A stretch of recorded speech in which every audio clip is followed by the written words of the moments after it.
sizda har bir ishga mutaxassisning fikri qiziq bo'ladi.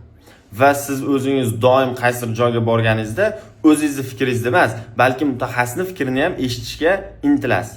Nega endi bu narsa printer xizmatlarida bo'lmasligi kerak? Misol uchun bitta mijozimiz bizga bugun ushbu rasmdan daftar tayyorlab berishni so'radi.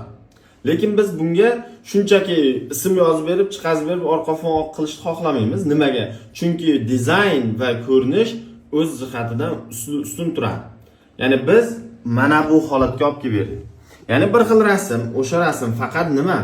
Ismlari va har bir dizayni daftariga va odamning ko'ziga shunchalik yoqimliki, siz mijoz bu sohada yurmagan bo'lsangiz, bunaqangi chiroyli dizaynlar qilish mumkinligini bilmasligingiz mumkin. Sizda qandaydir rasm bor, siz uni qanday go'zallashtirishni bilmayapsiz yoki qanday qilib o'zingiz xohlagan rasmdan foydali mahsulotlarga aylantirish mumkinligiga g'oyalaringiz bo'lmasa, albatta Aysartga murojaat qiling. Sizda har bir istagingizni eng kreativ g'oyalar bilan boyitib beramiz. Sog' bo'lasiz.